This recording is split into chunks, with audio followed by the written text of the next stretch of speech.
Pickup ಶುಲ್ಕವನ್ನು ವಿರೋಧಿಸಿ airport ಬಳಿ ಚಾಲಕರು ಪ್ರತಿಭಟನೆಯನ್ನ ಮಾಡ್ತಾ ಇದ್ದಾರೆ. ಏರ್ಪೋರ್ಟ್ನಲ್ಲಿ ಪಾರ್ಕಿಂಗ್ ನಿಯಮವನ್ನು ಜಾರಿಗೆ ತರಲಾಗಿದೆ. ಈ ಹಿನ್ನೆಲೆಯಲ್ಲಿ ಅದನ್ನು ವಿರೋಧಿಸಿ ಪ್ರತಿಭಟನೆಯನ್ನು ಮಾಡಲಾಗ್ತಾ ಇರುವಂಥದ್ದು. ಸಾದಹಳ್ಳಿ ಟೋಲ್ ಬಳಿ ರಸ್ತೆ ತಡೆದು ಪಿಕಪ್ ಚಾಲಕರು ಪ್ರತಿಭಟನೆಯನ್ನ ಮಾಡ್ತಾ ಇದ್ದಾರೆ. ನಮಗೆ ನ್ಯಾಯ ಬೇಕು ಅಂತ ಘೋಷಣೆಗಳನ್ನು ಕೂಗ್ತಾ ತಮ್ಮ ಆಕ್ರೋಶವನ್ನ ಚಾಲಕರು ಹೊರಹಾಕ್ತಾ ಇರುವಂಥದ್ದು. ವಾಟರ್ ಬಾಟಲ್ಗಳನ್ನು ಕೂಡ ಬಿಸಾಡಿ ಆಕ್ರೋಶವನ್ನು ಹೊರಹಾಕಿದ್ದಾರೆ ಚಾಲಕರು. ಪ್ರತಿಭಟನಾಕಾರರ ಮೇಲೆ ಪೊಲೀಸರಿಂದ ಈ ಸಂದರ್ಭದಲ್ಲಿ ಅಲ್ಲಿಯ ಪರಿಸ್ಥಿತಿಯನ್ನು ನಿಯಂತ್ರಣಕ್ಕೆ ತರುವುದಕ್ಕೆ ಲಾಠಿ ಚಾರ್ಜ್ ಕೂಡ ಮಾಡಲಾಗಿದೆ. ದೃಶ್ಯಗಳಲ್ಲಿ ಗಮನಿಸ್ತಾ ಇದ್ದೀರಾ, ಪ್ರತಿಭಟನಾಕಾರರು ಆಕ್ರೋಶಗೊಂಡಿರುವಂಥದ್ದನ್ನು.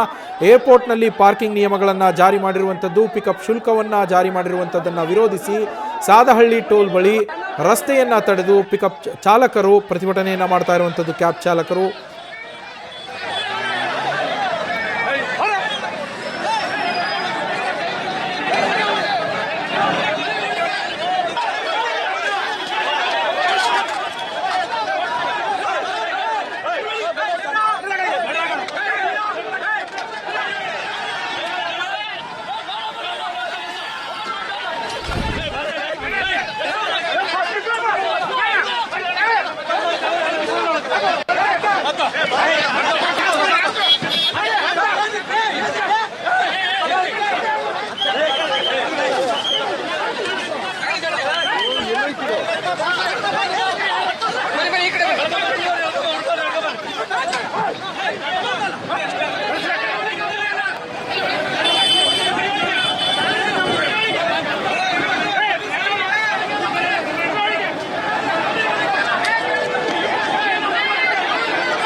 ಬೆಂಗಳೂರು ಅಂತಾರಾಷ್ಟ್ರೀಯ ವಿಮಾನ ನಿಲ್ದಾಣಕ್ಕೆ ಸಂಪರ್ಕ ಕಲ್ಪಿಸುವಂತಹ ಸಾದಹಳ್ಳಿ ಟೋಲ್ ಬಳಿ ನಡೀತಾ ಇರುವಂತಹ ಪ್ರತಿಭಟನೆಯ ದೃಶ್ಯಗಳನ್ನು ಗಮನಿಸ್ತಾ ಇದ್ದೀರಾ. ಏರ್ಪೋರ್ಟ್ಗೆ ತೆರಳುವಂತಹ ಕ್ಯಾಬ್ ಚಾಲಕರು ನಮಗೆ ನ್ಯಾಯ ಬೇಕು ಅಂತೇಳಿ ಪ್ರತಿಭಟನೆಯನ್ನು ಮಾಡ್ತಾ ಇರೋದು. ಏರ್ಪೋರ್ಟ್ನಲ್ಲಿ ಪಾರ್ಕಿಂಗ್ ನಿಯಮಗಳನ್ನು ಜಾರಿಗೆ ತರಲಾಗಿದೆ. ಪ್ಯಾಸೆಂಜರ್ಗಳನ್ನು ಪಿಕಪ್ ಮಾಡುವಂತಹ ಕ್ಯಾಬ್ಗಳು ಅಲ್ಲಿ ನಿಗದಿತ ಸಮಯಕ್ಕಿಂತ ಹೆಚ್ಚಿನ ಅವಧಿಗೆ ನಿಲ್ಲುವ ಹಾಗಿಲ್ಲ. ಒಂದು ವೇಳೆ ನಿಂತುಕೊಂಡ್ರೆ ಅದಕ್ಕೆ ಪಿಕಪ್ ಚಾರ್ಜಸನ್ನು ಅಪ್ಲೈ ಮಾಡಲಾಗತ್ತೆ. ದಂಡದ ರೀತಿಯಲ್ಲಿ ಹಣವನ್ನು ಕಟ್ಟಿಸಿಕೊಳ್ಳಲಾಗತ್ತೆ. ಇಂತಿಷ್ಟು ಸಮಯಕ್ಕೆ ಇಂತಿಷ್ಟು ಹಣ ಅಂತೇಳಿ ಆ ನಿಯಮಗಳನ್ನು ವಿರೋಧಿಸಿ ಈಗ ಪ್ರತಿಭಟನೆಯನ್ನು ಮಾಡ್ತಾ ಇರುವಂಥದ್ದು. ವಾಟರ್ ಬಾಟಲ್ಗಳನ್ನು ಎಸೆದು ನಮಗೆ ನ್ಯಾಯ ಕೊಡಿಸಬೇಕು ಅಂತ ಆಕ್ರೋಶವನ್ನು ವ್ಯಕ್ತಪಡಿಸಿದ್ರು. ಪರಿಸ್ಥಿತಿ ಉದ್ವಿಗ್ನಕ್ಕೆ ತಿರುಗ್ತಾ ಇದೆ ಅಂತ ತಿಳಿತಾ ಇದ್ದಂತೆ ಪೊಲೀಸರು ಪ್ರತಿಭಟನಾಕಾರರನ್ನು ವಶಕ್ಕೆ ಪಡೆದು ಬಸ್ಗೆ ಹತ್ತಿಸ್ತಾ ಇರುವ ದೃಶ್ಯಗಳನ್ನು ಗಮನಿಸ್ತಾ ಇದ್ದೀರಾ. ಘಟನಾ ಸ್ಥಳದಿಂದಲೇ ನಮ್ಮ ಪ್ರತಿನಿಧಿ ಚಂದನ ನೇರ ಸಂಪರ್ಕಕ್ಕೆ ಜಾಯಿನ್ ಆಗಿದ್ದಾರೆ. ಚಂದನ, ಅಲ್ಲಿ ಪ್ರತಿಭಟನೆ ಮಾಡ್ತಾ ಇರುವಂತಹ ಚಾಲಕರ ಬೇಡಿಕೆಗಳೇನು? ಈಗ ಪರಿಸ್ಥಿತಿ ಯಾವ ರೀತಿಯಲ್ಲಿದೆ ಚಂದನ ಅಲ್ಲಿ?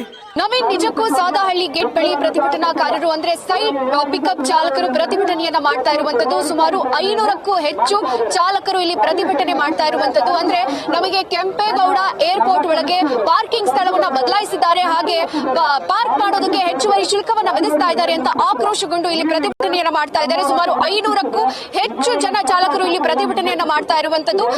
ಇನ್ನು ಏನಾದ್ರೂ ಏರ್ಪೋರ್ಟ್ ಇದೊಂದು ಷಡ್ಯಂತ್ರ ಅಂತ ಅವರು ಆಕ್ರೋಶವನ್ನ ಹೊರಹಾಕ್ತಾ ಇದ್ರು. ಜೊತೆಗೆ ನಮ್ಮ ಮನವಿಯನ್ನ ಸ್ಪಂದಿಸಿಲ್ಲ ಅಂದ್ರೆ ಏರ್ಪೋರ್ಟ್ಗೆ ಮುತ್ತಿಗೆಯನ್ನ ಹಾಕ್ತೀವಿ ಅನ್ನುವಂತ ಮಾತುಗಳನ್ನ ಹೇಳ್ತಾ ಇದ್ರು. ಸದ್ಯ ನಾನು ಪ್ರತಿಭಟನಾಕಾರನ ಮಾತನಾಡಿಸ್ತಾ ಹೋಗ್ತೀನಿ. ಸರ್, ಈ ಪ್ರತಿಭಟನೆ ಮಾಡ್ತಾ ಇದ್ದೀರಾ, ಇದಕ್ಕೆ ಮನವಿ ಏರ್ಪೋರ್ಟ್ ಆಡಳಿತ ಮಂಡಳಿ ಮನವಿಯನ್ನ ಸ್ಪಂದಿಸಿಲ್ಲ ಅಂದ್ರೆ ನಿಮ್ಮ ಮುಂದಿನ ನಡೆ ಏನಾಗುತ್ತೆ? ನಮಗೆ ಇಲ್ಲಿ ಏರ್ಪೋರ್ಟ್ ಆಡಳಿತ ಮಂಡಳಿ ನಮಗೆ ಸ್ಪಂದಿಸಿದ್ರೆ ನಮಗೆ ಏರ್ಪೋರ್ಟ್ ಏರ್ಪೋರ್ಟ್ ಆಡಳಿತ ಮಂಡಳಿಯವರು ನಮಗೆ ಸ್ಪಂದಿಸಿದ್ರೆ ಇವತ್ತು ಪ್ರತಿಭಟನೆ ಅನ್ನುವಂಥದ್ದು ನಾವು ಮಾಡ್ತಾನೆ ಇರಲಿಲ್ಲ. ಇಲ್ಲಿ ಏನಾಗಿದೆ ಅಂದ್ರೆ ಟೋಲ್ ಕಟ್ಟದೆ ಒಂದು ನಮಗೆ ದ್ವಂದ್ವ ಸಮಸ್ಯೆ ಆಗಿದೆ. ಅದ್ರ ಜೊತೆಗೆ ಇನ್ನೊಮ್ಮೆ ದುಬಾರಿ ಎನ್ನುವಂತೆ ಏರ್ಪೋರ್ಟ್ ಒಳಗಡೆ ಕೂಡ ಟೋಲ್ ಅನ್ನ ನಮಗೆ ಪ್ರತಿಯಾಗಿ ವಿಧಿಸ್ತಾ ಇದ್ದಾರೆ.